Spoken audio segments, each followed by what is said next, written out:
నమస్కారం. Welcome to I dream. ధర్మ మార్గం విత్ విజిత కార్యక్రమానికి స్వాగతం.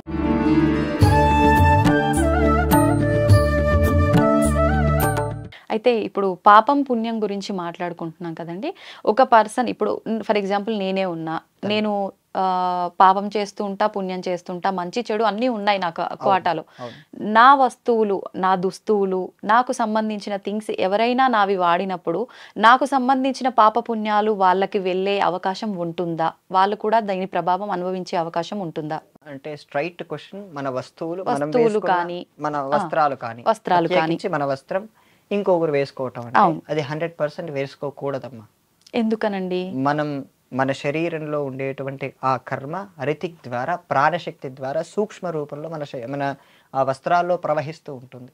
మీరు చేసేటువంటి ఉదాహరణకు మీరు రోజు పూజ చేస్తారు కదా, ఇంట్లో కూర్చొని దీపారాధన చేసి వెలిగించి ఏదో శ్లోకం ఏదో ఒకటి చదువుతారు కదా, దీని ద్వారా మీకు ఎనర్జీ వస్తుంది. ఆ ఎనర్జీ, ఆ శక్తిని మీ వస్త్రాలు కూడా నిక్షిప్తం చేసుకుంటాయి. మన శరీరంలో ఉండేటువంటి కర్మ శరీరం మొత్తం ఉండి ఆ శరీరం ధరించినటువంటి వస్త్రాలు కూడా ఆ కర్మను తీసుకుంటాయమ్మా. దీనికి ఆరా అంటారు ఇంగ్లీష్ లో, తెలుసు కదమ్మా. దీనికి భగవద్గీతలో కృష్ణ పరమాత్మ క్షేత్రజ్ఞ యోగ విభాగంలో చెప్తారు. మన ఆ కాంతి క్షేత్రం అనేది మన శరీరం చుట్టూ ఉంటుంది. అందుకే మీరు మామూలు పర్సన్స్ ని చూడండి, ఎక్కువగా భగవంతుడి సాధనలు చేసేవారి దివ్య తేజస్సు చూడండి, గమనించారా? ఆ తేజస్సు వారి ముఖం ఉండేటువంటి దాని ద్వారా రావటం లేదు. ఆ ఆరా శక్తి, ఆ కాంతి క్షేత్రం అలా వాళ్ళని ముందు తీసుకెళ్తుంది. వీళ్ళు లేదా ఆ చేసినటువంటి ఆ భగవత్ సాధన చేసినటువంటి వస్త్రాలు మనం వేసుకున్నాం అనుకోండి, వాళ్ళ ఆరాశక్తి మనం తీసుకుంటున్నాం, తగ్గిస్తున్నాం. అంటే మీరు చేసేటువంటి సాధనలు వాళ్ళకి ఇస్తున్నారు. లేదా మీకు సైంటిఫిక్ గా చెప్పాలన్నా మీరు వాడేటువంటి వస్తువులు మనకు ఉండేటువంటి జర్మ్స్ కానీ బ్యాక్టీరియా కానీ వాళ్ళకి ఇస్తున్నాం. సో అనారోగ్యాన్ని మనం వాళ్ళకి ఇస్తున్నట్టే లెక్క. ఇది ఒక వస్తువుల విషయంలో అంటే బట్టల విషయంలోనేనా, లేదంటే మిగతా మన వస్తువులు ఏదైనా వర్తిస్తుందా? అలాగే ఎక్కువగా మనం వాడే విషయాలమ్మా, మనం వాడే వస్త్రాలు, మన శరీరం పైన ధరించేటువంటిది ఏదైనా సరే. ఉదాహరణకి ఎప్పుడు ఫోన్ పట్టుకొని ఉంటారు 24 hours. అవునండి. అలాంటప్పుడు వాళ్ళు ఊరికే ముట్టుకోవటం చేసుకోవటం అలా ఉంటుంది, కానీ ఇప్పుడు వాళ్ళ దగ్గరే మీ ఫోన్ పెట్టుకోవటం అనేది ఉండదు. అయితే ముఖ్యంగా మనం పెద్దవాళ్ళు చెప్తూ ఉంటారు, వీటిల్లో మన వస్తువులకు సంబంధించి పాదరక్షలు ఖచ్చితంగా, మన పాదరక్షలు ఇంట్లో వాళ్ళమే ఒకరి ఒకరు వేసుకుంటున్నప్పుడు అలా వేసుకోకూడదు, దాని క్షణంతా నీకు వస్తుంది అని చెప్పి అంటుంటారు. ఇది నిజమేనా అండి? ఇప్పటిదాకా దీన్ని మీరు కనెక్ట్ చేసుకోవాలమ్మా. ఆ శరీరం, మన శరీరం అంతా కర్మక్షేత్రం తల్లి. మనం చేసేటువంటి సాధన అంతా కాంతి క్షేత్రంలో ఉంటుంది. ఆరా పవర్ అంటారు. ఆ ఆరా పవర్ కింది నుంచి కాలి బొటనవేలు నుంచి ఈ పై వెంట్రుక వరకు వ్యాపించే ఉంటుంది. ఆ వ్యాపించినప్పుడు మనం మన పవర్ ని ఇంకొకరికి అందిస్తున్నట్టే. ఓకే. అయితే ఆలయంలోకి వెళ్ళినప్పుడు మన చెప్పులు చాలా వరకు పోవటం అనేది జరుగుతుంది. నిజంగా అలా పోయినప్పుడు శని వెళ్ళిపోయింది నీకు అంటారు. మనం చేసుకున్న పెద్ద పెద్ద కర్మలు ఏవో ఉంటాయి, అంత ఈజీగా చెప్పుల ద్వారా అది వెళ్ళిపోవడం అనేది జరుగుతుంది అంటారా? భావన తల్లి, అంతే అంతే అంటారా? వాళ్ళ భావన మంచిదైతే వెళ్ళిపోవచ్చు. భావం తత్ భవతి. Okay okay. అయితే బట్టలు కూడా చాలా మంది మనం ఒక 2 సార్లు మనకి ఇష్టం వచ్చినంత సార్లు వేసుకుంటాము, వేరే తెలిసిన వాళ్ళకి అలా ఇచ్చేస్తూ ఉంటాము. మరి ఇప్పుడు మనం చేసిన కర్మ అది మంచైనా చెడైనా వాళ్ళకి వెళ్ళే అవకాశం ఉంటుంది కదా, అలా ఇవ్వకూడదు అంటారా? మరి 100% ఇవ్వకూడదు. మరి ఏం చెయ్యాలి? ఆ పాత బట్టల్ని మీరు దహనం చెయ్యండి. కరెక్టేనా? బట్టలను అలా కాల్ చేయకూడదు అని పెద్దవాళ్ళు చెప్తుంటారు కదా. దహనం చేయమని, కాల్ చేయకూడదని చెప్తారా? బట్టలు చేయమని చెప్పారా వారు? బట్టలు దానం చేయొచ్చు, దానం చేయండి అని పెద్దవాళ్ళు చెప్తూ ఉంటారు సహజంగా. కానీ బట్టలు కాల్చడము అని అంటే అది అంటే ఒక రకంగా నెగిటివ్ గా క్రియేట్ చేస్తుంది, ఆ ప్రభావం మన పైన పడుతుంది అని మామూలుగా చెప్తుంటారు కదా. చిన్న ఉదాహరణ ఇస్తాను. ఇప్పుడు మీరు దేవతా చిత్రపటాలు ఉంటాయమ్మా అండి, ఆ చిత్రపటాలు ఉన్నప్పుడు ఫోటో ధ్వంసం అవుతుంది, ఆ లోపల ఉండేటువంటి పేపర్ భిన్నం అవుతుంది. మరి ఏం చేయాలి? ఇప్పుడు వరకు ప్రస్తుతానికైతే అందరం కూడా తీసుకెళ్లి ఆలయంలోనో పారే నీటిలోనో ఇదే అత్యంత చేస్తున్న అతిపెద్ద తప్పు, ఆలయాల్లో పెట్టడం. వాళ్ళు తీసుకెళ్లి చెత్తకోపల్లో పడేస్తున్నారు. ఇంకా మనకు దేవుడు అనే ఫీలింగ్ ఎక్కడుందమ్మా? మరి ఏం చేయాలి? లేదా పారే నీటిల్లో వేస్తున్నారు. పారే నీటిల్లో వేస్తుంటే అనేక దాని లోపల ఉండేటువంటి జలచరాలు ఈ దానికి ఉండేటువంటి గాజు ముక్కలు కానీ ఆ ఫ్రేమ్కి ఉండేటివి కానీ గుచ్చుకొని చచ్చిపోతున్నాయి. మరి వీటిని ఏమనాలి? లేదా మీరు నదుల్లో పడేస్తున్నారు, నదుల్లో పడేస్తున్నప్పుడు అవన్నీ మళ్ళీ రిఫ్లెక్షన్ అయి బయటికే వస్తున్నాయి. దేవుడి పటాలని మందిరాల్లో పెట్టడం ద్వారా ఏం చేస్తున్నారు అంటే, వాళ్ళు అక్కడ రావి చెట్టు ఉంటే అక్కడ పెట్టేస్తున్నారు. లేదా భూమిలోపలికి వెళ్ళిపోతున్నాయి, ఆ గాజు ముక్కలు అక్కడే మిగిలిపోతూ ఉన్నాయి. లేదా ఆ ఫోటోలన్నీ అక్కడెక్కడే ఎక్కువైపోతూ ఉన్నాయమ్మా. వాళ్ళు తీసుకెళ్లి పక్కన ఉండే చెత్త కుప్పల్లోనే వేస్తున్నారు. అవును. దీనికి పరిష్కారం ఆ ఆలయం ద్వారా గానీ, ఆ చుట్టుపక్కల ఉండేటువంటి వాళ్ళు తీసుకోవాల్సినది ఏంటంటే, ఆ ఫ్రేములన్నీ తీసేసి, హ్మ్. పైనుండే గాజు పెంకులు కూడా తీసేసి, కేవలం అమ్మవారి చిత్రపటాన్ని లేదా స్వామివారి చిత్రపటాన్ని తీసుకొని, కృత్తికా నక్షత్రం రోజు హ్మ్. అగ్ని సంబంధమైన మంత్రాలు చెబుతూ అగ్నికి దహనం చేయటమేనమ్మా. ఇంతకు ఓహ్! మించి మరో పరిష్కారం ఉందా? ఒకవేళ ఎవరికి వాళ్ళు అలా దహనం చెయ్యాలి బ్రహ్మాండంగా. అనంటే? వారికి ఆ అగ్ని సంబంధమైన మంత్రాలుంటాయి. ఆ! వారు తెలుసుకుంటే దానికి తప్పకుండా చేసుకోవచ్చు. మంత్రం లేకుండా దహనం చేయడానికి లేదా? ఆ భావన ఉండాలమ్మా. హోమం చేస్తే మనకు ఈ వాటర్‌లో వేయటం కంటే ఇది కొంచెం సరైన పద్ధతి. ఎందుకంటే హ్మ్. మనలో కొంతమంది భక్తి అనే భావంతో ఏ ఆలయానికెళ్ళినా అక్కడ ఓ ఫోటో తెచ్చుకోవటం, అవును. ఇంట్లో పెట్టుకోవటం, గది నిండిపోవటం. నిండిపోవటం. కొంతమంది గది లేకుండా చిన్న గూడే ఉంటుంది. ఆ గూడంతా నిండిపోయి ఉంటుంది. నిండిపోతుంది. ఒకరికి పూజ చేయాలా, ఎంతమందికి పూజ చేయాలో అర్థం కాక అక్కడ గందరగోళంతో నిలబడి ఉంటారు. హ్మ్. హ్మ్. అటువంటి వారికి ప్రశాంతత లభించటం చాలా కష్టం. అవునా? అన్ని దేవుళ్ళ దగ్గరికి లేదా అన్ని తీర్థయాత్రలకు వెళ్ళినప్పుడు ఫోటోలు కొనుక్కోనక్కర్లేదమ్మా. హ్మ్. అక్కడ మనం దర్శించి రావటమే. హ్మ్. అది పెట్టుకోండి. ప్రధానంగా మన మందిరాల్లో ఉండవలసింది మన కులదేవత, ఇష్టదేవత ఈ 2, 3 ఉంటే చాలమ్మా. ఓహ్! సంప్రదాయంగా మీ అమ్మగారు గాని, లేదా మీ అత్తయ్య గారు గాని వాళ్ళు అందించినటువంటి పరంపర ఒకటుంటుంది. అవును. ఆ అవునండి. పరంపర పెట్టుకుంటే చాలమ్మా. ఇంతకు హ్మ్. మించి ఎక్కువ అవసరం లేదు. హ్మ్. ఎక్కువ పెట్టుకుంటే ఏ దేవుడి పైన ధ్యాస పెట్టాలనే దృష్టి మీరు పోగొట్టుకొని, అవును. మీలో ఉండే శాంతత్వాన్ని పోగొట్టుకుంటున్నారు. హ్మ్. భగవంతుడంటేనే భగవంతుడి నుంచి మనం శాంతాన్ని పొందటం. పొందటం. మరి మీరు శాంతాన్ని పోగొట్టుకుంటా గందరగోళంలో ఉండటం అనేది మీకు ఇబ్బందినే కలిగిస్తుంది తల్లి. ఓకే. అయితే ఇప్పుడు ఎలాగో పూజా మందిరం టాపిక్ వచ్చింది కాబట్టి అండి, నిజంగా ఇప్పుడు పూజా మందిరంలో ఒక ఆర్డర్‌లో వరుసగా 1, 2 ఉంటే పెట్టేస్తాము. అంతే. ఎక్కువగా ఇప్పుడు మీరు చెప్పినట్టుగా ఉండటం వల్ల ఒక దేవుడి ముందు ఇంకొక దేవుడు, లేదంటే ఇలా అడ్డంగా కొన్ని, నిలువు ఇట్లా కొన్ని చిందరవందరగా పెట్టేస్తారు. అది అలా పెట్టడం కరెక్టే అంటారా వరుస అనేది? ఇక్కడ వరుసతో సంబంధం లేదమ్మా. హ్మ్. అక్కడ ఉన్నది వాళ్ళకి కలగవలసినటువంటిది అక్కడ 100 ఫోటోలు ఉండనివ్వండి, ఒక ఫోటో ఉండనివ్వండి, 1,00,000 ఫోటోలు ఉండనివ్వండి. అక్కడున్నది అన్ని రూపాల్లో ఒకే పరమాత్మ కనపడుతున్నాడు అనే సత్యం వాళ్ళలో తెలిసినప్పుడు ఏ ఆర్డర్ ఉన్నా ఏమీ కాదమ్మా. ఓకే. ఓకే. అర్థమైందా తల్లి? అర్థమైందండి. ఇప్పుడేంటంటే గణపతి ఉంటాడు. గణపతి హ్మ్. పక్కనే కుమారస్వామి ఉంటాడు. హ్మ్. మధ్యలో అమ్మవారు ఉంటే తప్ప? ఏం కాదు లేదు. కదా! హ్మ్. లేదా లక్ష్మీదేవి వస్తుంది. హ్మ్. అడ్డా అండి? ఏం లేదు. వాళ్ళిద్దరికీ ఎటువంటి గొడవలు లేవు. అవును. అవును. సో, మనకే మన భావనలో వాళ్ళందరూ ఒకే పరమాత్మ రూపాలుగా మనకు ఈ శక్తిని, ఈ విశ్వాన్ని నడిపించటం కోసం ఇన్ని రకాలుగా కనపడుతున్నారు. హ్మ్. వాళ్ళందరూ ఒకే పరమాత్మ అనే భావనలో మనలో పెట్టుకున్నప్పుడు ఎన్ని ఫోటోలున్నా ఏమున్నా ఏమీ కాదు తల్లి. ఓకే. అయితే ఇప్పుడు పూజా గదిలో ఫోటోల వరకు ఓకే. చాలామంది ఈ మధ్య కాలంలో విగ్రహాలు కూడా పెడుతున్నారు. విగ్రహాలు పెట్టడం కరెక్టే అంటారా అండి? విగ్రహాలకు పరిమితి ఉంది తల్లి. హ్మ్. విగ్రహం పెట్టాలంటే దానికి ఇంట్లో సంపూర్ణ సదాచారము, నియమము. హ్మ్. ఉదాహరణకి ఇప్పటిదాకా చెప్పినట్టు మనం తడి చెయ్యిని పెట్టి నేను కరెంట్ ముట్టుకోవచ్చా అంటే ఏమంటాం? ముట్టుకోకూడదని హ్మ్. చెప్తాం. హ్మ్. ఇక్కడ కూడా ఇంట్లో పెట్టుకునేటువంటి దానికి పరిమితి ఉంది తల్లి. మీ హ్మ్. ఇంట్లో మీరు శివలింగాన్ని ఆ! ఉంటున్నారు. అందులో ఇంటి యజమాని బొటని వేలుని పట్టి పెట్టుకోవాలి. లేదా ఓకే. కొంతమంది అరచెయ్యి చెప్తున్నారు. మీ ఆహా! అరచెయ్యి అంత ప్రమాణంతో ఇంట్లో పెట్టుకోవాలి. హ్మ్. దానికి రోజు నైవేద్యం పెట్టాలి తల్లి. ప్రతిరోజు. అంటే హ్మ్. కొత్తగా చేయనవసరం లేదు. మీరు హ్మ్. అన్నం తింటారు కదమ్మా! అవునండి. ఆ అన్నం వండాక దాంట్లో ఒక చుక్క నెయ్యి వేసి అది భగవంతుడికి చూపించి తినేయటమే. ఓహ్! ఈజీ కదమ్మా! అవును. అవును. హ్మ్. అలా పెట్టుకోవచ్చు. హ్మ్. రోజు ఆరాధన చేసేవాళ్ళు విగ్రహాలు పెట్టుకోకపోవడమే మంచిదమ్మా. హ్మ్. కొంతమంది తెలియక శ్రీచక్రాలు వంటివి పెట్టుకుంటూ ఉంటారు. అవును. చాలా తప్పమ్మా. ఓకే. శ్రీచక్రం చాలా గొప్ప ఆరాధన. అది చిన్నగా ఒక 2, 3 నిమిషాల్లో లేదా అగరబత్తీలు చూపించే ఆరాధన అసలే కాదు. దాంట్లో హ్మ్. నవావరణార్చన అని చెప్పి చాలా సేపు చేయాల్సి ఉంటుంది. ఆ అర్చన, ఆ పద్ధతి తెలియకపోతే పెట్టుకోకపోవడమే మంచిది తల్లి. ఇప్పుడు శ్రీచక్రాన్ని అది యంత్రం రూపంలో పెట్టుకోవచ్చంటారా? లేదంటే? పెట్టుకోవచ్చమ్మా. హ్మ్. ఏ రూపంలో అయినా పెట్టుకోవచ్చు. కానీ ఆరాధన పద్ధతి మనం అలా తెలుసుకోవాలి. పెట్టుకున్నా సరే మనం ఆరాధన ఖచ్చితంగా తెలుసుకోవాలి. విశేషంగా చేయాలా? అవునమ్మా. ఆహా! ఇప్పుడు ఒక శక్తి మీ ఇంట్లోకొస్తుందమ్మా. ఒక అవునండి. పెద్ద జనరేటర్ పెట్టారు. ఆ జనరేటర్‌కి కావాల్సిన సౌకర్యాలు మీరు ఏర్పాటు చేసుకోవాలి గదా! చెయ్యాలి. ఏర్పాటు చేసుకుండా ప్లస్ బాక్స్‌లో దీన్ని కనెక్ట్ చేస్తానంటే ఆ పవర్ తట్టుకుంటుందా? లేదు. సో, దీనికి కావాల్సినటువంటి విధానాలుంటాయి. అందుకే నేను ఇప్పటిదాకా చెప్పినట్టు హ్మ్. మీ కులదేవత, మీ ఇష్టదేవత మీకు వంశపారంపర్యంగా మీ అత్తయ్య గారు గాని, మీ అమ్మగారు గాని అందిస్తున్నటువంటి పరంపర ఒక అవును. విధానం ఉంటుంది. దాన్ని మాత్రమే బాగా ఆరాధన చేసుకోండి. హ్మ్. అందుకే వాళ్ళు దాన్ని అలా జాగ్రత్తగా ఇంట్లో మీకు చిన్నప్పుడు దీపారాధన చేయటం ఇలాగా, పూజ చేయటం ఇలాగా వాళ్ళు నేర్పించారు. హ్మ్. ఆ హ్మ్. నేర్పించిన పద్ధతి ఎవరో యూట్యూబ్‌లో చెప్పారని కొత్తగా ట్రాక్ తప్పి అవును. వచ్చారనుకోండి, మీరు చేసుకోలేని పరిస్థితుల్లో ఉండి ఇబ్బంది పడతారు. హ్మ్. కొంతమంది చిన్న స్ఫటిక శివలింగాలు గానీ, అవును. శ్రీచక్రాలు గానీ కొని పెట్టేస్తుంటారు. హ్మ్. వాటికి ఆరాధన ఏమీ చేయరు. అగరబత్తిలు చూపించి ఏదో ఒక బెల్లం ముక్క పెట్టేసి అయిపోతుందంటారు. అవును. వాటికి అలా చేయకూడదు. హ్మ్. ఒక దాన్ని పెట్టుకున్నప్పుడు దానికి తగినటువంటి పద్ధతే చెయ్యాలి. ఆ, అవునా కదా తల్లి? ఆ, ఓ చిన్న నాయకుడు వచ్చారమ్మా, ఆయనకు తగిన విధానంగానే చూస్తారు. అవును. లేదా ఒక ఎంపీ వచ్చారు, ఆయనకు తగినంగానే చూస్తారు కదా. అంతే అండి. అవును. సో స్థాయి భేదాలు ప్రతి చోట ఉంటాయి. ఉంటాయి. అందుకోసం మీ కులదేవత ఇచ్చినటువంటిది, మీ ఇష్టదైవత మీకు పరంపరగా వచ్చిన దాన్ని శ్రద్ధగా మీ అమ్మగారు చెప్పిన విధంగానే ఆరాధన చేయండి. అయితే అండి ఇప్పుడు ఎంతసేపు చూసుకున్నా మన హిందూ ధర్మం అనగానే ఆరాధన, భక్తి, నియమాలు ఇవే ఉంటాయి. అసలు నిజమైన భక్తి అంటే ఏంటి? భక్తిలో 2 రకాలు తల్లి. హ్మ్. ముఖ్య భక్తి, గౌణ భక్తి. అంటే ఏంటండి?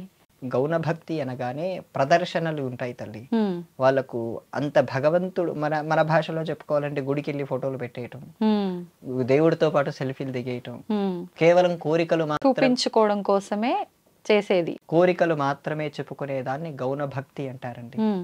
ఎటువంటి కారణం లేకుండా మీ తల్లిగారు మీ పైన మిమ్మల్ని ప్రేమించడానికి ఏమైనా కారణం ఉందా? ఏముండదు. నిష్కారణంగా, అవును. నిష్కపటంగా ప్రేమించేదాన్ని ముఖ్య భక్తి అంటారు. హ్మ్. భగవంతుడి నుంచి ఎటువంటిది ఆశించకుండా, అది ప్రేమ కానీ మోక్షం కానీ, ఈ దేహం పొంది మోక్షం పొందడానికే కదా. అవునండి. ఆ మోక్షం కూడా వదిలేసి హ్మ్. నాకు భగవంతుడు మాత్రం ఉంటే చాలు అనే నిష్కపటమైన ప్రేమ ఉండేదాన్ని ముఖ్య భక్తి అంటారండి. హ్మ్. ఇది నారదుడు భక్తి సూత్రాల్లో చెప్తారు. అయితే ఇప్పుడు ఇందాక మీరన్నట్టుగా కొంతమంది చూపించుకోవడానికి చేస్తారు. కొంతమంది చూపించుకుంటూనే దాంట్లో చాలా ఆడంబరంగా, అతిగా చూపిస్తూ ఉంటారు ఆ భక్తి అనేది. అవును తల్లి.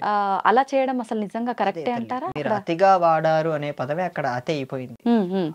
భక్తి సహజంగా ఉన్నప్పుడు అతి అనే పదం రాదు. హ్మ్. వాళ్ళని అప్పుడు యోగులుగా కింద కన్సిడర్ చేయాలి. అప్పుడు హ్మ్. సహజమైన మనస్తత్వంలో నిష్కపటంగా చిన్న పిల్లాడి మనస్తత్వం కలిగి భగవంతుని చూడగానే లేదా భగవంతుడి గురించి వినగానే వాళ్ళలో ఒక రకమైన కాంతి వాళ్ళ నుంచి వస్తుంది. లేదా వాళ్ళు చిన్నపిల్లలు అయిపోతారు భగవంతుడి గురించి వినగానే. అవును. అటువంటి వాళ్ళని యోగులు అనే కీర్తించాలి.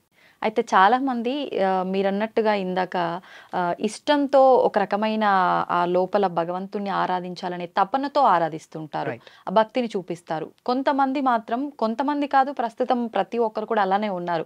ఏదో ఒక కోరిక కోసం, ఏదో ఒక లాభాపేక్ష కోసమే భగవంతుణ్ణి ఆరాధిస్తుంటారు. నిజంగా ఇలా లాభాపేక్ష కోసమే పూజించే పూజ అనేది మనం ఎంత భక్తితో చేసినా అది ఉపయోగం ఉంటుందంటారా దానివల్ల? ధర్మబద్ధమైన కోరికల్ని కృష్ణ పరమాత్మ ఒప్పుకుంటున్నాడు తల్లి. ఓహ్! మీ కోరికలు ధర్మబద్ధంగా ఉన్నప్పుడు ఒప్పుకుంటారు. కానీ చివరికి కోరికలు లేని స్థితికే వెళ్ళాలి. హ్మ్. కోరికలు లేని స్థితి పేరే, కోరికలు లేని స్థితి, కోరికలు లేని ఆ మనస్సు పేరే ఆత్మ తల్లి. హ్మ్.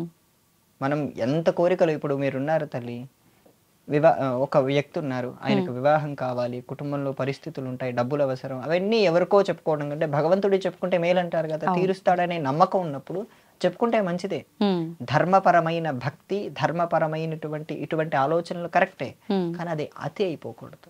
ఏదైనా సరే మధ్య మార్గంగా ఉండాలి. హ్మ్.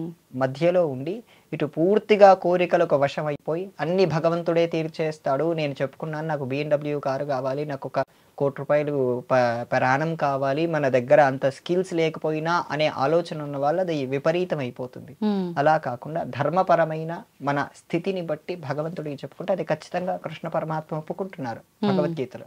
ఓకే. అటువంటి కోరికలు అవసరమే, కానీ అక్కడే ఆగిపోకుండా జ్ఞానాన్ని పొందండి. ఆ కోరికలు దాటి బయటికి రండి. ఆహా! దానికే మనం అసతోమ సద్గమయ, తమసోమ జ్యోతిర్గమయ, మృత్యోర్మ అమృతంగమయ అంటారు. అవునండి. ఆ తమస్సు అనేది మనకు, ఈ కోరికలేవి మనకు, ఆ తమస్సు అంటే అజ్ఞానం, ఆ చీకటిలోనే ముంచుతూ ఉంటుంది. ఆ చీకటి లేని నిజమైన సత్యమైన వెలుగుని మనం పట్టుకోవాలి. ఆ వెలుగుని పట్టుకోవటం కోసమే ఈ పూజలు, భక్తి ఇవన్నీ అవసరమే తల్లి ఇటువంటి సందర్భాలు. అది అతి అయిపోకూడదు. అతి అనే దాన్ని కూడా మళ్ళీ మనం ఖచ్చితంగా చెప్పలేం. ఏదేతి, వాళ్ళలో ఎంతో ప్రేమ ఉంటేనే పొంగిపోతూ ఉంటారు. అవును.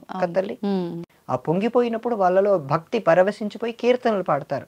ఇప్పుడు ఆల్వార్లని ఉంటారు. అవును. అవును. లేదా మనం తమిళనాడు వెళ్తే వాళ్ళు తేవారం అని కీర్తిస్తారు. తేవారం అంటే 1500-2000 సంవత్సరాల క్రిందట ఉన్నది. పెరియ పురాణం అని కూడా ఉంది. పెరియ పురాణంలో నాయనార్లను ఉంటారు.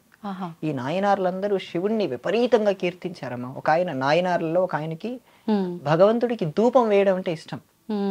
తన దగ్గర లేకపోయినా అప్పు చేసి మరీ కొని ఇంట్లో ధూపం వేసేవాడు శివుడికి. అది కరెక్టే అంటారా? లేకపోయినా అప్పు చేసి ఆయనకి ఎంత ఇష్టం అంటే తనకు ఇల్లమ్మైనా సరే ధూపం వేసేసాడు. అంత ధూపం వేస్తే ఇంకా భగవంతుడు ఇతడికి ఇస్తే అంటే అది మనం వర్ణించలేము. దాన్ని అతి అని మనకు కనపడుతుంది. అతడి దృష్టిలో నేను భగవంతుడికి ప్రేమను అర్పించుకుంటున్నాను అనిపిస్తాడు. అప్పుడు భగవంతుడు అతనికి కనపడ్డాడు.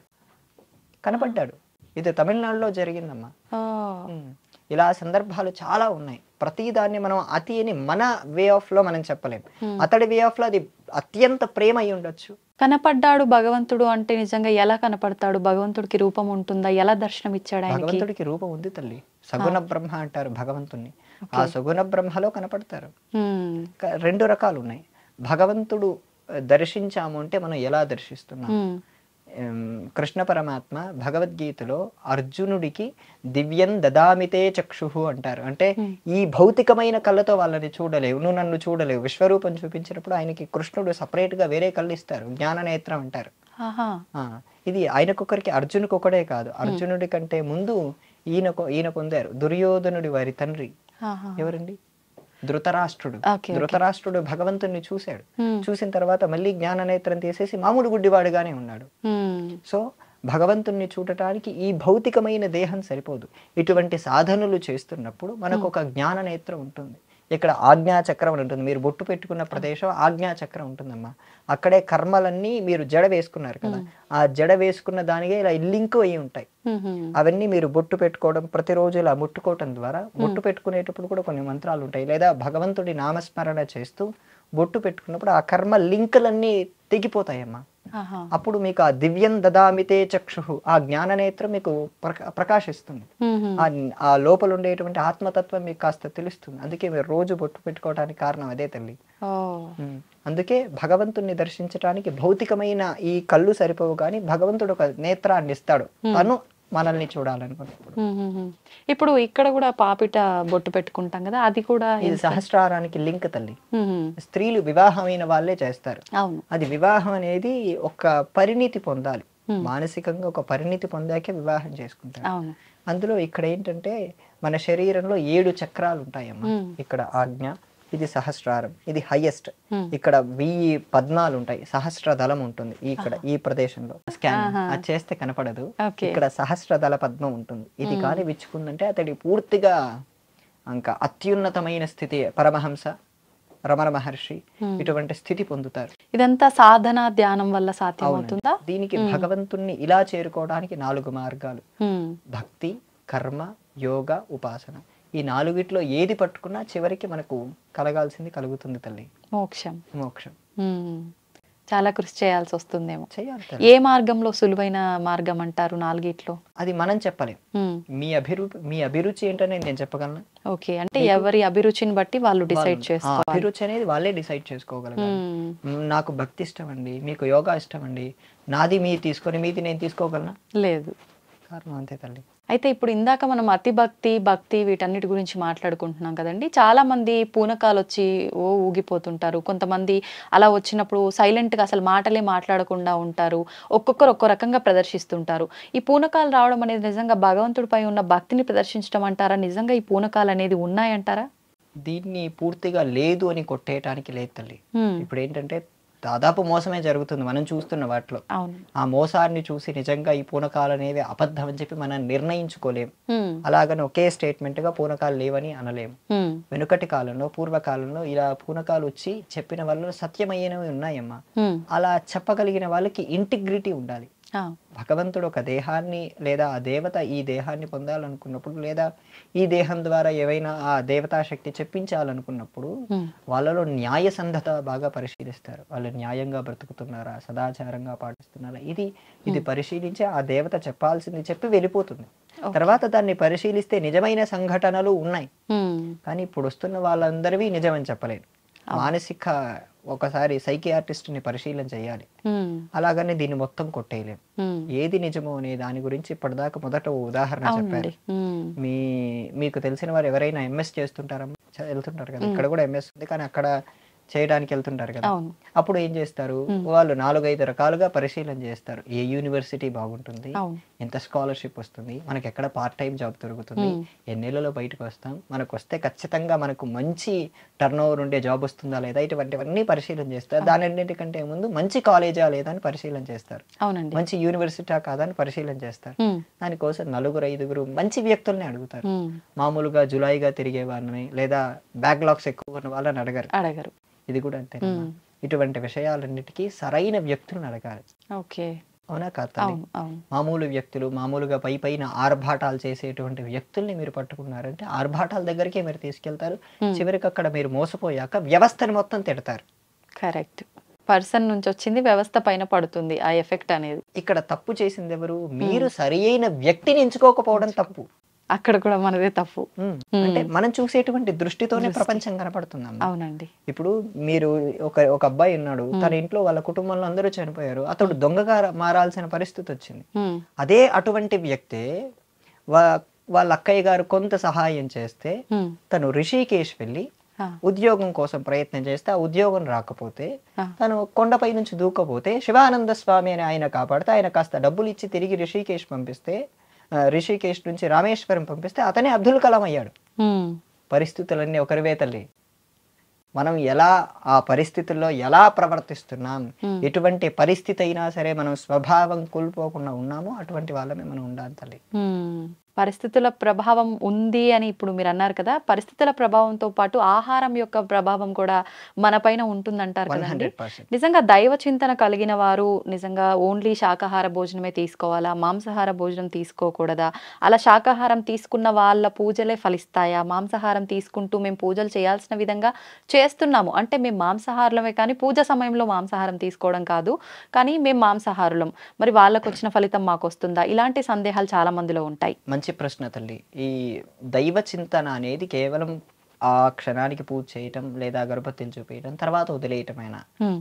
లేదా ఎల్లప్పుడూ ఉండటమా ఈ రెండిట్లో మనం క్లారిటీ తీసుకోవాలి. ఓకే. ఈ శాకాహారం అనేది పూర్తిగా సాధనకు సంబంధించిన విషయం, శరీరానికి ఆరోగ్యానికి సంబంధించిన విషయం. హ్మ్. ఇప్పటికీ మీరు ఏ డాక్టర్ని అడిగినా మాంసాహారాన్ని మానేయండి అనే చెప్తారు. అవునండి. కారణం ఏంటి? హ్మ్. మనలో అది రజస్సును పెంచుతుంది, రజోగుణాన్ని తమో గుణాన్ని పెంచుతుంది. అంటే మధ్యాహ్నం పూట ఎక్కువగా నిద్రపోవటం, ఓకే. బద్ధకం, ఆలోచనలు సరిగ్గా రాకపోవటం, ఇటువంటివన్నీ పెంచటం అనేది ఆ మాంసాహారాన్ని స్వీకరించటం ద్వారా వస్తుంది. హ్మ్. మీరు కంపేర్ చేయండి, నేను స్టడీ చేశాను ఒక 60 రోజులు. అవునా? ఈ శాకాహారం తీసుకున్న వాళ్ళ ఆలోచనలు ఏంటి, హ్మ్. ఇంకోటి శాకాహారంలో కూడా 2 రకాలు తల్లి. ఆ! ఉల్లిపాయ తింటారు, వెల్లుల్లిపాయ తింటారు, వాళ్ళని శాకాహారులని కూడా పిలుస్తారు. అవును. అవును. మళ్ళీ కేవలం మాంసాహారం తింటారు. హ్మ్. ఈ 3 కోణాలుగా నేను విభజన చేశాను తల్లి. ఈ పూర్తి శాకాహారులు ఉన్న వాళ్ళకి సూక్ష్మమైన విషయాలు కూడా చాలా తొందరగా అర్థమైపోతూ ఉంటాయి. ఆ! సూక్ష్మం అంటే చాలా జటిలమైన పరిస్థితి. ఓకే. జటిలం అంటే క్రిటికల్ సిచ్యువేషన్. అవును. చాలా కఠినమైన పరిస్థితులు. ఆ పరిస్థితుల్లో వీళ్ళకి చాలా తొందరగా అర్థమవుతున్నాయి. హ్మ్. వీళ్ళకు అర్థమవుతున్నాయి కానీ కన్ఫ్యూజన్ స్టేట్ లో ఉన్నారు. ఓకే. వీళ్ళకి అసలు బుర్రలోకి వెళ్ళటం లేదు. ఆహా! భాషలో, మాటలో, భావంలో తేడాలు వస్తున్నాయి. ఇది 60 రోజుల పాటు నేనే పరిశీలన చేశాను తల్లి. ఆహా! మనం ఖచ్చితంగా దేనిపైన ఈ పూర్తి శాకాహారం తీసుకునే వాళ్ళకు సాత్వికత ఎక్కువగా ఉంటుంది. హ్మ్. పూర్తి సత్వగుణం ఉంటే వాళ్ళని దేవతలు అంటారు. పూర్తి సత్వగుణం రాకపోయినా సత్వస్థాయి ఎక్కువగా ఉంది. వీళ్ళకు రజోగుణం, ఈ ఉల్లిపాయ, వెల్లుల్లిపాయ వీటిని తీసుకోవడం ద్వారా రజోగుణం వీళ్ళలో ప్రవేశించి మధ్యాహ్నం పూట నిద్రపోవటం, బద్ధకం రావటం, ఇలా వీళ్ళు ఉండటం ద్వారా వీళ్ళు కన్ఫ్యూజన్ స్టేట్ లో ఉన్నారు. వీళ్ళకి అసలు ఆ ఈ ఇష్యూనే ఎక్కటం లేదు బ్రెయిన్ లోకి. అవును. అవును. కారణం ఇదే తల్లి. ఓకే. అంటే ఆహార ప్రభావం ఖచ్చితంగా 100%. ఉంటుంది మన పైన. అయితే ఎలాగో మాంసాహారం టాపిక్ వచ్చింది కాబట్టి మామూలుగా ఈ మధ్య కాలంలో చూస్తున్నాం దేవతలకి కూడా మాంసాహారం నివేదన చేసే పద్ధతులు కొన్ని చూస్తున్నాం. నిజంగా ఇది శాస్త్ర ప్రకారంగా ఉందా? ఇది గ్రామ దేవతల దగ్గర చేస్తారు తల్లి. అన్ని దేవతల దగ్గర చెయ్యరు. గ్రామ దేవతల దగ్గర ఈ వ్యవస్థని వామాచార పద్ధతిగా మనం తీసుకోవాలి. ఈ వామాచార పద్ధతి ఒక రకంగా ఒప్పుకోదగినదే కానీ పూర్తిగా శాస్త్ర సమ్మతం అంత పూర్తిగా ఒప్పుకోదగింది కాదు. మనిషి పుట్టింది మోక్షం పొందటానికి. ఆ మోక్షం సంపూర్ణ ఈ వైదికమైన పద్ధతుల్లోనే కలుగుతుంది. మీరు ఎంత వామాచారం చేసినా, మీరు ఎంత కోరికలు కోరుకొని నేను కోళ్ళు సమర్పిస్తానన్నా, మేకలు సమర్పిస్తానన్నా, చివరికి మీకు చాలా ఆ కర్మ అనుభవించే వెళ్తారు. మళ్ళీ కర్మ బంధనంలో ఇరుక్కుంటున్నారు జంతు బలులు ఇయ్యటం వల్ల. అంతే. నేను మేకను సమర్పిస్తానంటాం లేదా ఇవి చేస్తాం. అవును. పూర్వ యుగంలో ఏం జరిగేదంటే ఇప్పటిదాకా రాజుల గురించి మాట్లాడారు. అవునండి. ఆ రాజులు గొప్ప గొప్ప యాగాలు చేసేవారు. ఉదాహరణకు అశ్వమేధ యాగం అని ఉంది. అశ్వమేధ యాగం విధానం తెలుసమ్మా మీకు? లేదండి. ఒక గుర్రం ఉందనుకోండి, ఆ గుర్రంతో పాటు ఒక యోధుడిని ఇచ్చి పంపిస్తారు. ఆ యోధుడితో పాటు కొంతమంది వేద పండితులు కూడా వెళ్తారు. ఉదాహరణకు మహాభారతం తీసుకోండి. మహాభారతంలో ధర్మరాజు ఇదే యాగం చేశాడు, అశ్వమేధ యాగం చివరిలో. ఆ గుర్రాన్ని పట్టుకొని అర్జునుడు ముందు వెళ్తున్నాడు యోధుడిగా. అతడితో పాటు కొంతమంది వేద పండితులు వెళ్తున్నారు. హా. అందులో ఉన్న నియమం ఏంటంటే ఆ గుర్రం ఈ భూమండలంలో ఉన్న రాజ్యాలన్నీ తిరిగి రావాలి. ఈ భరత వర్షంలో ఉన్న రాజ్యాలన్నీ తిరిగి రావాలి. ఆహా. తిరిగి వచ్చి ఆ రాజులందరి చేత ఆమోదం పొందించాలి. ఆమోదం పొందకపోతే ఈ అర్జునుడు వాళ్ళతో యుద్ధం చేయాలి. వాళ్ళతో ఓడిపోతే అశ్వమేధం ఫలించదు. వాళ్ళందరిపైన విజయం పొందాలి. చాలా టఫ్ టాస్క్. చాలా టఫ్ టాస్క్, టఫ్ ఫలితాలు కూడా. ఓకే. ఆయన తిరిగి రావడానికి ఎంత లేదన్నా సంవత్సరం అయినా పడుతుంది. అన్ని రాజ్యాలను జయించాలి. ఒక్కొక్క రాజ్యం వాళ్ళ దగ్గర ఉండేటువంటి సైన్యం అంతా ఉపయోగిస్తారు. అక్కడే యుద్ధం చేయాలి. ఇతడితో పాటు కొంత సైన్యం ఉంటే ఆ కొంత సైన్యం మళ్ళీ ఇక్కడ కూడా నియమం ఉందండి, ఆ రాజుని చంపకూడదు. ఎంత కోపం వచ్చినా ఇతడికి ఆ రాజుని చంపకూడదు. ఆ కోపాన్ని అణుచుకొని కేవలం అతడితో ఆమోదం మాత్రమే పొందించుకోవాలి. అంటే యాగం చేయడానికి ఆమోదమా? అంటే ఇంకా ఇతను సుప్రీం అవుతాడు. ఏకఛత్రంగా భూమండలాన్ని పాలిస్తాడు. ఆ సుప్రీం అవటానికి ఎంతో మందితో చేస్తాడు. చివరికి ఇతడు తిరిగి వచ్చాక ఇతడు తిరిగి వస్తున్నాడని చెప్పి కొంతమంది స్పైన్ ని పెడతారమ్మా, ఎక్కడెక్కడ ఉంటున్నారు ఏమేం చేస్తున్నారని. ఇతడు ఒక 2-3 రోజుల్లో మన రాజ్యానికి వస్తున్నారనగా ఈ రాజు ఆ రాజ్యంలో ఈ కార్యక్రమాలన్నీ మొదలు పెడతారు. మొదలుపెట్టి అతడు రాగానే ద్వారం వద్దకు రాగానే అతడికి ఆహారతి ఇచ్చి గుమ్మడికాయ కొట్టి అతన్ని ప్రవేశం చేస్తాడు. ఆ యాగంలో 100 పశువుల్ని బలి చేస్తారమ్మా. 100 పశువుల్ని. మరి అది దోషమే కదా వాళ్ళకి. ఆ యాగ హోమంలో పశువుల్ని ఇలా చేయటం దోషం కాదు. అవి ఆ భావన వేరు, ఆ సబ్జెక్టు కూడా వేరు. ఓకే. అలా 100 పశువుల్ని వధించాక అతడు కొన్ని వేల మందికి అన్నదానం చేయవలసి ఉంటుంది. అన్న సమర్పణ కొన్ని లక్షల మందికి. ఉదాహరణకు ధర్మరాజే 1,00,000 మంది భోజనాలు అయిపోయాక 1 గంట కొట్టండి అని చెప్పాడు. ప్రతి నిమిషం కాదు 1 గంట మోగుతూ ఉంది. అన్ని లక్షల మంది భోజనాలు చేసేవారు. అప్పటి కాలంలో, ఆ వెనుకటి యుగంలో అటువంటి బలి సమర్పణ అనేది ఆచరణీయం. ఈ ప్రస్తుతం మనం ఉన్న యుగం పేరేంటి? కలియుగం. కలియుగంలో ఇలా ఒక జంతువుని సమర్పించి ఆరాధన చేయడం అనేది తప్పు తల్లి. అందుకే మీకు మనం పూర్తిగా అమ్మవారి పేరు సదాచారం. అమ్మవారి సదాచారానికి మాత్రమే సంప్రీతి చెందుతుంది. ఓకే. మరి ఇప్పుడు ఆ జంతు బలులకు బదులు ఇప్పుడు చాలా మంది గుమ్మడికాయ బలి అదైతే ఎంత ఫలితం ఉంటుందో అంతే ఫలితం అంటున్నారు. ఇది కరెక్టే అంటారా? గుమ్మడికాయ అనేది నెగిటివ్ ఎనర్జీస్ ని లాక్కుంటూ తల్లి. అంటే అక్కడ ఉండేటువంటి దుష్ట శక్తుల ప్రభావం కానీ ఆలోచనలు కానీ ఇవన్నీ అక్కడ ఆ నెగిటివ్ తీసేసుకుంటుంది. ఇక్కడ ఈ జంతువు అనే ఆ థాట్ వేరు. ఈ జంతువు ఆ తీసుకునేటువంటి శక్తి దీనికి ఉండదు. ఇది బలి సమర్పణ. ఇది నెగిటివిటీ ఆరాని తీర్చడానికి ఇది ఉంది. ఓకే. ఓకే. రెండు సపరేట్ అమ్మా. అర్థమైందమ్మా? అందుకే మీరు ఇంటికి గుమ్మడికాయ కట్టుకున్నారంటే ఆ గుమ్మడికాయ కుళ్ళిపోవడం ఎప్పుడన్నా చూసారా? కారణం ఆ ఇంట్లో ఎక్కువ నెగిటివ్ పవర్స్ ఉందని అర్థం. నెగిటివ్ సిచ్యువేషన్స్ ఉన్నప్పుడు ఏవైనా మనమే సూక్ష్మంగా పూజ చేసుకోవటం, మన పైన బాగా నెగిటివ్ కన్నులు ఎక్కువగా ఉన్నాయని అర్థం. మనం ఎదుగుతుంటే తొక్కేసే వాళ్ళు మనల్ని చూడాలి, అలాంటి వాళ్ళు ఎక్కువగా ఉన్నారని అర్థం తల్లి. అటువంటి అప్పుడు ఆ గుమ్మడికాయ మన ఇంట్లో ఆ లక్ష్మీదేవి ఆరాధన చేసుకుంటే కాస్త తగ్గుతుంది. అదొక్కటి సరిపోతుందంటారా? సరిపోతుంది. ఆ గుమ్మడికాయ ప్రభావం వెంటనే కొంతమంది పెట్టిన రోజే కుళ్ళిపోవటం చూసాను.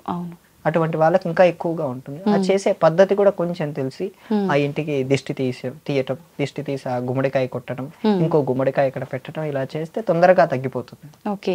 ఇప్పుడు ఈ గుమ్మడికాయ కట్టే విధానం కూడా మనం తిథి నక్షత్రం ఇలాంటివి చూసుకోవాలంటారా? కొంతమంది ప్రతి అమావాస్యకి గుమ్మడికాయ కడుతూ ఉంటారు. ఇలా మార్చుకుంటూ ఉండాలంటారా ప్రతి అమావాస్యకి, లేదంటే కుళ్ళిపోయినప్పుడు మాత్రమే మార్చుతూ ఉండాలంటారా? 2 రకాలు ఉన్నాయి తల్లి. కొంతమంది పౌర్ణమికి మారుస్తారు. ఓకే. కొంతమంది అమావాస్యకు ఏదైనా ఆలయంలో పెట్టి పూజ చేయించి రాత్రి ఉంచి మళ్ళీ తీసుకొచ్చి వెళ్ళి కడుతూ ఉంటారు. ఇలా చేయటం ద్వారా ఏంటంటే ఆ గుళ్ళో ఉండే ఎనర్జీస్ ఈ గుమ్మడికాయలోకి ప్రవేశించి ఆ ఇంటిని ఆ ఎనర్జీస్ ప్రొటెక్ట్ చేస్తాయి. అప్పుడు ఆ గుమ్మడికాయ కుళ్ళిపోయేంత వరకు పెట్టుకోవచ్చు. ఓకే. అది కుళ్ళిపోయాయి ఇంకోటి కూడా అలాగే చేసి గుళ్ళో పెట్టి మళ్ళీ తీసుకొచ్చి పెట్టుకోవటం ద్వారా అది ఫలిస్తుంది తల్లి. ఇప్పుడు మన మెయిన్ సబ్జెక్ట్ ఇలా భగవంతుణ్ణి ఆరాధించటం అనేది ఈ యుగంలో తప్పు తల్లి. ఒక జంతువుని సమర్పించి ఇలా చేయటం అనేది తప్పు. అది వామాచార పద్ధతిలో ఉంది. ఇప్పటికీ మీరు అస్సాం కామాఖ్య వంటి క్షేత్రాలకు వెళ్తే అక్కడ ఇప్పటికీ మన చుట్టూ చాలా జంతువులు తిరుగుతుంటాయి. మళ్ళీ నెక్స్ట్ డే ఉండవు, చంపేస్తారు. అమ్మవారికి సమర్పణ చేస్తారు. అక్కడ ఉండే పద్ధతి వేరు, అక్కడ ఉండేటువంటి విధి విధానం వేరు. అదంతా పూర్తి వామాచారంతో జరిగేటువంటి ఆలయ క్రమ పద్ధతి. వామాచారంలో జంతుబలి ఉంది. అక్కడ ధర్మ అధర్మం అనే విచక్షణ స్థితి ఉండదు. అక్కడ మత్స్యము, మాంసము, మైథునము ఇలా చాలా రకాల 5 రకాల ప్రక్రియల్ని చేస్తారు. ఆ ప్రక్రియ పద్ధతి వేరు. మన ప్రాంతంలో మన గ్రామ దేవతల దగ్గర సమర్పించాలనుకున్నది మీరు బోనం సమర్పిస్తారమ్మా. మీరు గమనిస్తే మీ ఇంట్లోనే స్వయంగా ఉండి అన్నము దాంట్లో బెల్లము వేసి మీరే భక్తితో చేసి హ్మ్. దాన్ని సమర్పిస్తే అది అమ్మవారు స్వీకరిస్తారమ్మా. ఇంకా కొంతమంది కళ్ళు వంటివి కూడా స్వీకరిస్తారు. కళ్ళు సాక. ఇలా సాకగా ఆ పోతురాజు దగ్గర పోయటం వంటివి కూడా చేస్తూ ఉంటారు.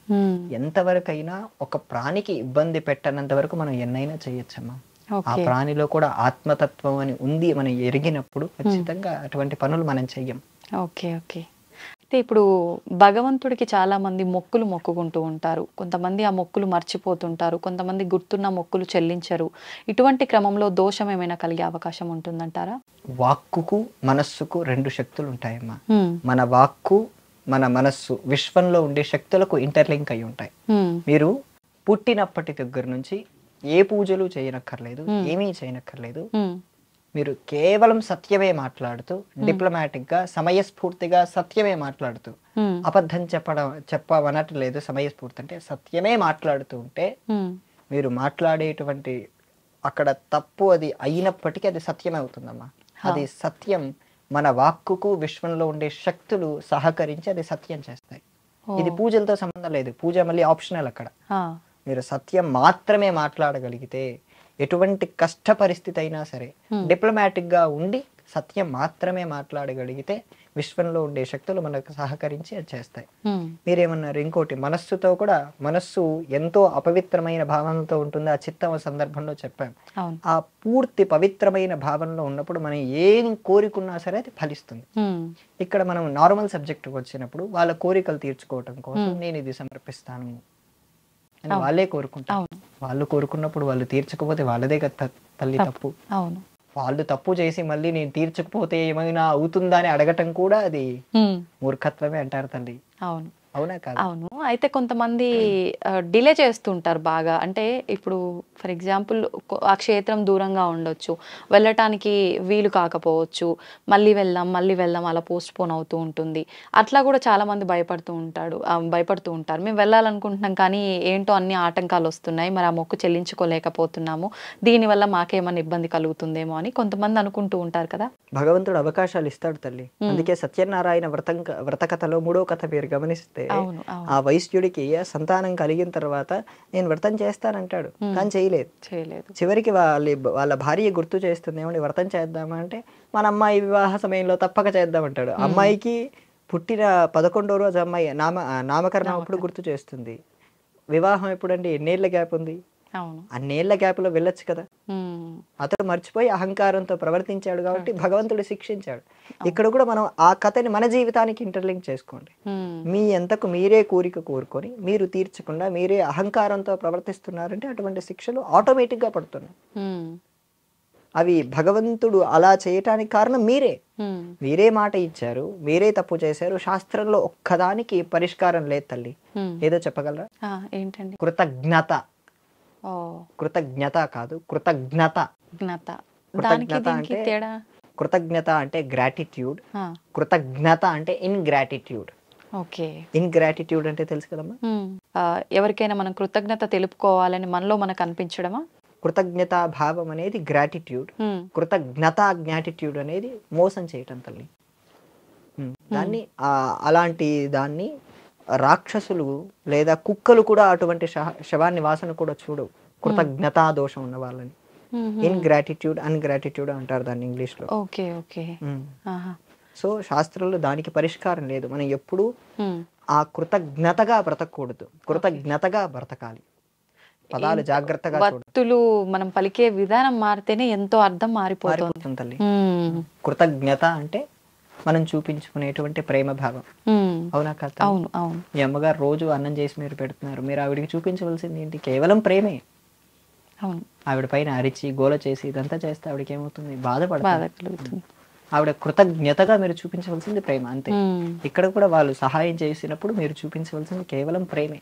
ఆ ప్రేమ చూపించకుండా వాళ్ళని మీరు మోసం చేశారంటే అటువంటి దానికి శాస్త్రంలో పరిష్కారమే లేదు. పరిష్కారం లేదంటే వాళ్ళు ఎంత తప్పు చేశారనేదే అర్థం తల్లి. ఓకే. అయితే అండి మన హిందూ ధర్మం విషయానికి వస్తే మన ధర్మాన్ని కాపాడుకోవాల్సిన బాధ్యత మనందరి చేతుల్లో ఉంది. మనం పోరాడాలి అని చెప్పి మనం ఇందాక మాట్లాడుకున్నాం. అవును తల్లి. మనం పోరాడాలి అని అనుకున్నప్పుడు ఫస్ట్ మనలో మనమే కులాలు, కులాలు అని చెప్పి వాదించుకొని, గొడవలు పెట్టుకొని పెద్ద పెద్ద తగాదాలకు కూడా వెళ్ళే సందర్భాలు చూస్తున్నాం. మా కులం గొప్ప అని, మా కులం గొప్ప అని చెప్పి. నిజంగా శాస్త్రంలో ఈ కులాలు, ఈ వర్ణాలు ఇవన్నీ ఉన్నాయా? ఇలా కొట్టుకొని పోతూ ఉంటే మనం ఇంకా మన ధర్మం గురించి మాట్లాడేది, కాపాడుకునేది అసలు ఎప్పుడు? మంచి ప్రశ్న తల్లి. వర్ణం అనేటువంటి వ్యవస్థ మన ధర్మంలోనే ఉంది. మనకు వేదాల్లో కూడా దీనికి ప్రమాణం కనపడుతుంది. వర్ణ వ్యవస్థ వర్ణాన్ని ఆధారం చేసుకుని ఆ కులాన్ని ఏర్పడింది తల్లి. ఈ ఉదాహరణకు మీరు అన్నారు వైషమ్యం వేరు, ఇక్కడ ఈ కుల పద్ధతి వేరు.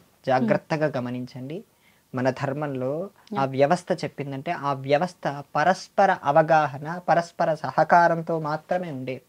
ఒక్క 300 ఏళ్ళు వెనక్కి వెళ్దాం తల్లి. 300 ఏళ్ళు వెనక్కి వెళ్ళినప్పుడు మనకు ఇప్పుడు ఉండేటువంటి ఈ గేటెడ్ కమ్యూనిటీ సిస్టమ్ ఉంది. ఆ గేటెడ్ కమ్యూనిటీ సిస్టమ్ని ఆ కమ్యూనిటీ సిస్టంలో ఉండేవారు. ఉదాహరణకు ఇప్పటికీ దూదేకుల బజార్ అని, కుమ్మరి వీధి అని, సాలె వీధి అని ఇలాంటి పేర్లు మీరు వింటున్నారా? చూసారా? ఆ వీధి అంతా అప్పటివే తల్లి, పేర్లే మారలేదు. కానీ ఇప్పుడు మనుషులు అక్కడ ఉండేటువంటి వాళ్ళ భావజాలంలో మార్పులు వచ్చాయి. ఆ కుమ్మరి వీధి అన్నప్పుడు ఆ కుండలు చేసుకునే వాళ్ళంతా పరస్పరంగా ఒక చోట ఉండేవారు. అగ్రహారం అంటారు. ఈ బ్రాహ్మణులందరూ ఒక చోట ఉంటారు, ఈ వైశ్యులంతా ఒక చోట ఉంటారు. ఇలా ఉండటం ద్వారా చాలా మేలు జరుగుతుంది తల్లి. ఏంటండి? ఈ ఉదాహరణకు కుమ్మరి పని చేసుకునే వారు ఉన్నారు అనుకోండి. కుమ్మరి పని చేసుకునే వారందరూ ఒక చోట ఉండటం ద్వారా వాళ్ళలో వాళ్ళకు స్నేహం కలుస్తుంది. ఎవరు 100% ఎవరు ఒకరు తగ్గించుకోవాలనేటువంటి భావన ఎవరికి ఉండదు. ఎందుకంటే అందరూ ఒకటే పని చేస్తున్నారు.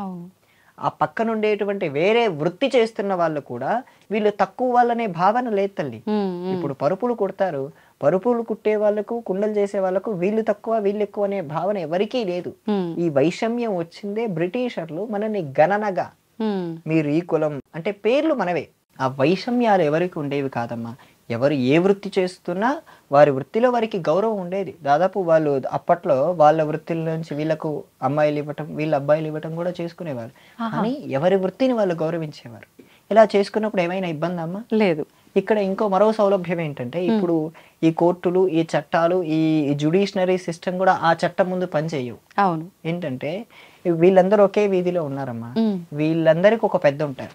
అవునా తల్లి? అవును. ఆ పెద్ద ఉన్నప్పుడు ఏం చేస్తారంటే వీళ్ళు ఏదైనా తప్పు చేశారనుకోండి, వాళ్ళకు భావన ఉంటుంది. వీళ్ళు మమ్మల్ని గ్రామం నుంచి ఏమైనా పంపిస్తారేమో, కులం నుంచి వెలేస్తారేమో అనే భావంతో వాళ్ళు తప్పు చేయకుండా చాలా జాగ్రత్తగానే బ్రతికేవారు. ఇప్పుడు అటువంటి వ్యవస్థ మనకుందా? మనల్ని తప్పు చేస్తున్నామని కంట్రోల్ చేసే వ్యవస్థ ఏముంది? ఒక గొప్ప సిస్టమ్ చూపించండి దానికంటే ముందు.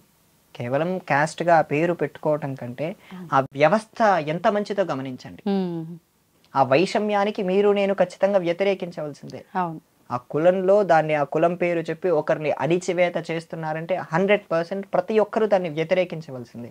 కానీ దాని ద్వారా ఎంత మేలు జరుగుతుందో పరిశీలన చేయండి. అవును. అందుకోసం ఆ తప్పులు ఎప్పుడు జరిగేవాళ్ళు కావు. అప్పుడు ఆ కోర్టుల పని ఎక్కువగా ఉండేది కాదు, న్యాయ వ్యవస్థ పని అసలు ఉండేదే కాదు. అంతా ఆ కుల పెద్దే చూసుకునేవారు. ఎందుకంటే ఆ వ్యవస్థ అంత పెద్దగా ఉండేది.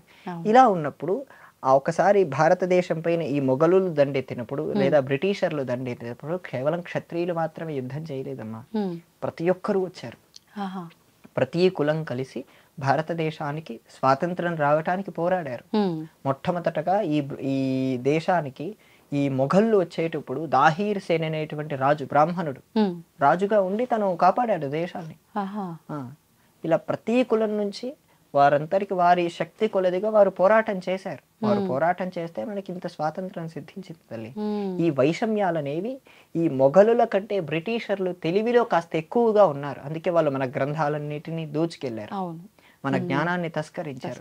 వాళ్ళ ఆలోచనలో మనల్ని విభజించి, అందుకే వాళ్ళ రూలే డివైడ్ అండ్ రూల్. ఆ డివైడ్ అండ్ రూల్ అని ఉన్నప్పుడు ఆ రూల్ వాళ్ళు అలా చేయడానికి ఇక్కడ మనల్ని ఈ వైషమ్యాలు సృష్టించి వెళ్ళారు.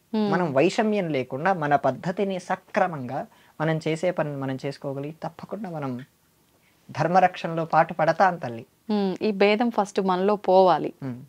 నా కులం ఎక్కువ, ఇంకో కులం తక్కువ అనే భావన ఎప్పుడైతే పోతుందో ఈ కుల వ్యవస్థ అంతా ఖచ్చితంగా సరైన సక్రమమైన మార్గంలోనే ఉంది తల్లి.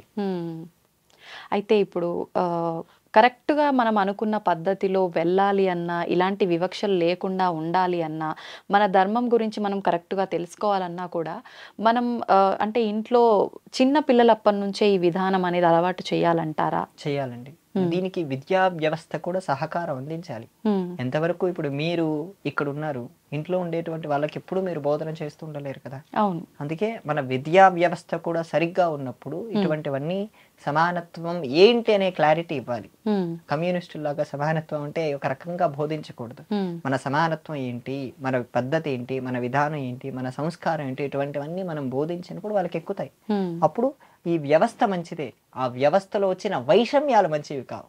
అవును. ఆ పద్ధతి వాళ్ళకి తెలిసినప్పుడు ఖచ్చితంగా ప్రతి ఒక్కరు పాటిస్తారు తల్లి. హ్మ్. విద్యా వ్యవస్థలో మార్పులన్నారు కదండీ! విద్యా వ్యవస్థలో మార్పులు అనంటే మీరు చెప్పొచ్చేది ఏంటి అసలు? విద్యా వ్యవస్థలో మనకు విద్య ద్వారా మనం పొందేదేంటమ్మా? మీరు జ్ఞానం. జ్ఞానం. హ్మ్. ఆ జ్ఞానం పొంది ఏం చేస్తున్నారు? డబ్బులు మాత్రమే సంపాదిస్తున్నారు. అవును. రైట్? హ్మ్. కానీ విద్య ద్వారా ముందు పొందవలసింది జ్ఞానం కాదమ్మా. జ్ఞానం కంటే ముందు కొన్ని స్థాయిలున్నాయి. విద్యా దదాతి వినయం. హ్మ్. విద్య ఇవ్వాల్సింది వినయం. వినయం. వినయాద్యాతి సాంప్రతాం. క్యారెక్టర్. హ్మ్. ఆ వినయం ద్వారా మీకు క్యారెక్టర్ వస్తుంది. హ్మ్. తర్వాత మీకు డబ్బులు అనేటువంటివి మొదలవుతాయమ్మా. ఓకే. క్యారెక్టర్ లేకుండా, వినయం లేకుండా మీకు ఈ జ్ఞానం ద్వారా ఈ సంపద ఎలా వస్తుంది? హ్మ్. ఆ జ్ఞానం అని కూడా అనలేదు. కేవలం నాలెడ్జ్. నాలెడ్జ్. జ్ఞానం వేరు, నాలెడ్జ్ వేరు. జ్ఞానం అనేది పూర్తి వేరే స్థాయి. అవును. ఆ నాలెడ్జ్ అనేది భౌతికంగా మీరు యూట్యూబ్‌లోనో, గూగుల్‌లో చూసినా సరే ఆ నాలెడ్జ్ పొందవచ్చు. కానీ ఓకే. మీరు వినయం నేర్చుకోవాలన్నా, క్యారెక్టర్ పొందాలన్నా అవన్నీ ప్రారంభ స్థితిలో నుంచే ఉండాలమ్మా. హ్మ్. ఆ స్థితి ఇప్పుడు మనకు వ్యవస్థ నేర్పించడం లేదు. అవును. 1947 స్వాతంత్రం నుంచి 1977 వరకు మన భారతదేశ విద్యాశాఖ మంత్రులందరూ హ్మ్. భారతదేశంలో ఉండే చరిత్రని భ్రష్టు పట్టించారమ్మా. ఆ! హ్మ్. భ్రష్టు పట్టించినప్పుడు మీకు మీ దేశం పైన, మీ ధర్మం పైన గౌరవం లేకుండా చేశారు. హ్మ్.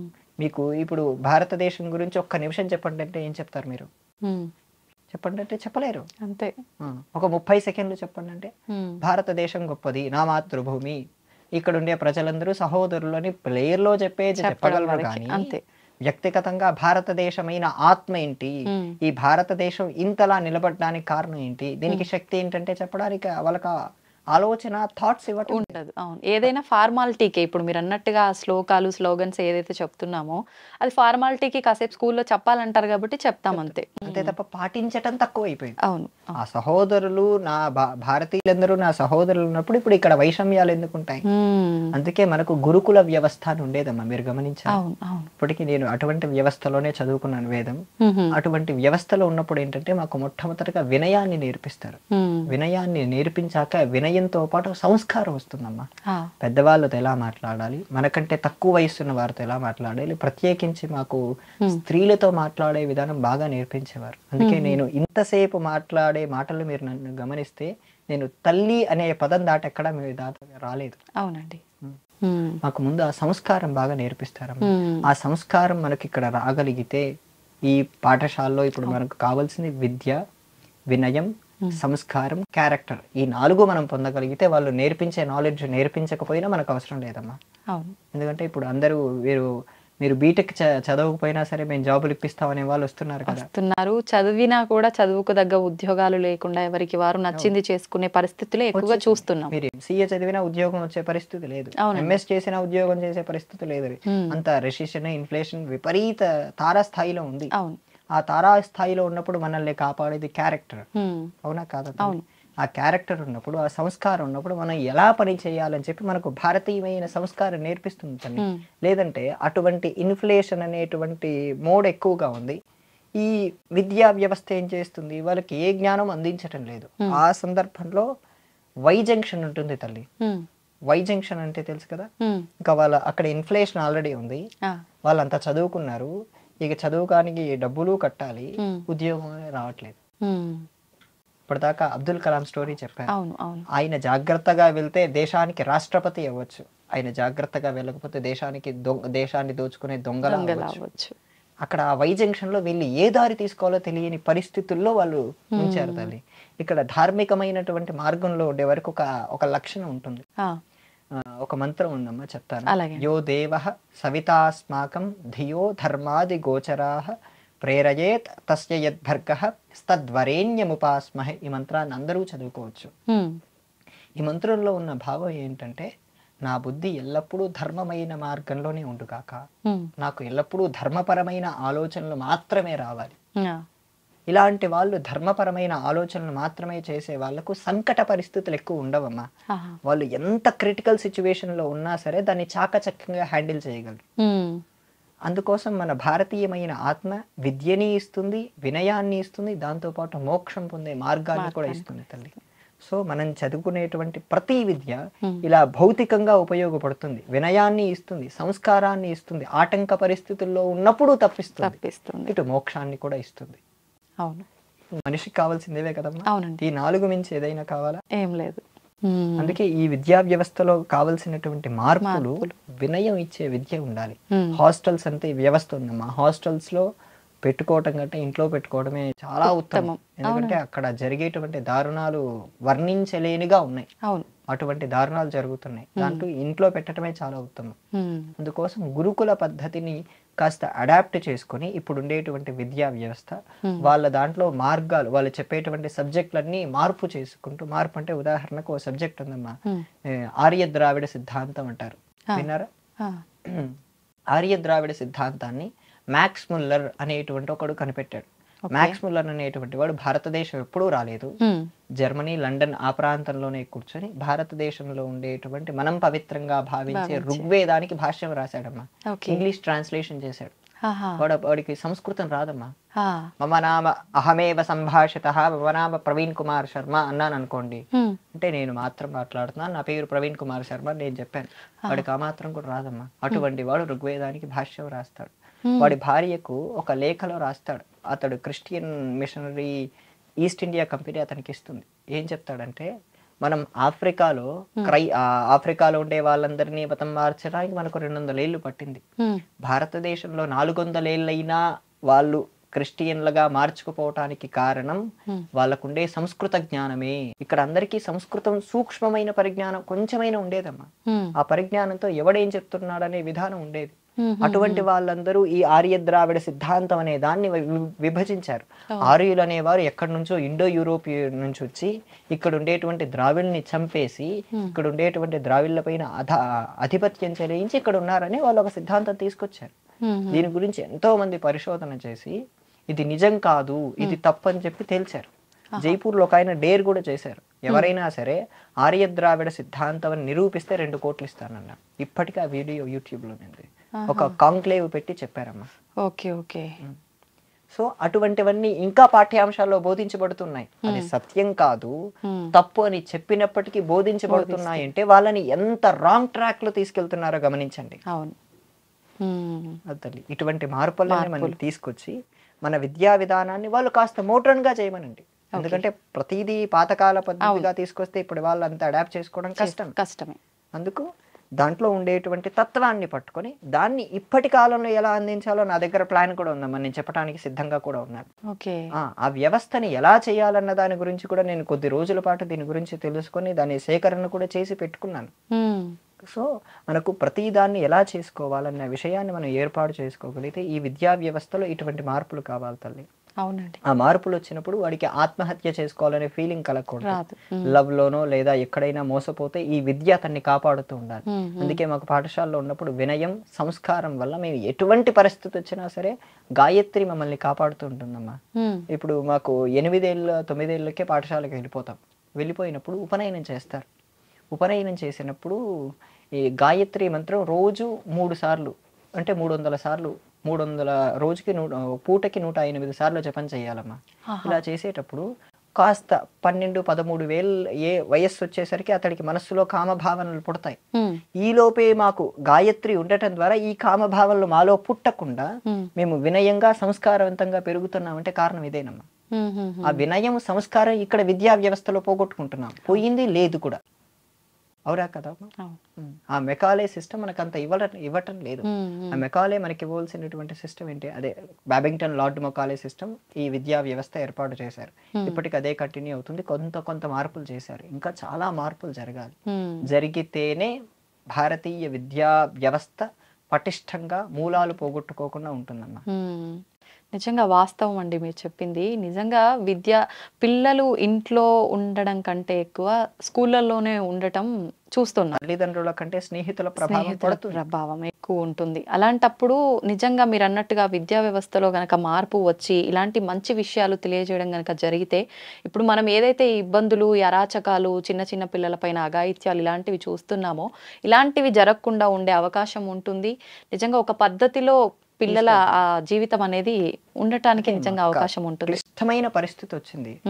రేపు ఇన్ఫ్లేషనే వచ్చిందమ్మా. మొన్న అమెరికాలో ఎలక్షన్స్ జరిగాయి. అంతకుముందు ఆ ప్రభుత్వం ఉన్నప్పుడు 8.7% ఇన్ఫ్లేషన్ ఉంది. ఆ ఇన్ఫ్లేషన్ ఉన్నప్పుడు ఎంతో మంది భారతీయ విద్యార్థులకు ఉద్యోగాలు పొందలేకపోయారమ్మా. దాంతో చాలా మంది మానసిక వేదన పడేవారు. విపరీతమైన నాకే చాలా మంది ఫోన్లు చేశారు, ఉద్యోగం చేయాలంటే ఏం చేయాలండి, ఏ పూజ చేయాలండి అంటే ఏమీ దొరకనప్పుడు ఇటు వస్తున్నారు. గమనించారా?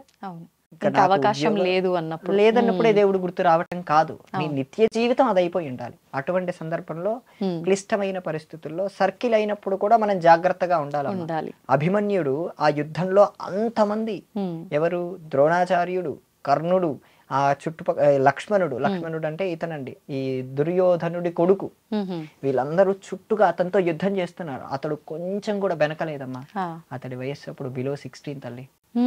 అంతా కూడా వెనక్కుండా ఆ కర్ణుణ్ణి భయపెట్టాడు. కర్ణుడు అతడి పైన వెళ్ళలేకపోతున్నాడు. అతన్ని అధర్మంగా చంపారు. అభిమన్యుడిని అధర్మంగా చెప్పారు. ద్రోణాచార్యుడు అతని పైన యుద్ధం చేస్తున్నా అభిమన్యుడు అతన్ని ఓడిస్తూనే ఉన్నాడు. వీళ్ళు ఎంతమంది ముందుకు వస్తున్నా ఒక్కడే ఉండి ఆ వ్యూహంలో చిక్కుకున్నాడనే భావన లేకుండా చంపారు తల్లి. అంటే అతన్ని మోసం చేసి చంపారు. లేదంటే అతడు వాళ్ళందరినీ ఓడించేవాడు. అలా మోసం చేసి చంపడం చివరికి వాళ్ళందరూ ఏమయ్యారమ్మా? చివరికి సత్యమే తెలిసింది కదా. ఇది కూడా అమ్మా, మన విద్యా వ్యవస్థ మనల్ని అభిమన్యులుగా తయారు చేయాలి.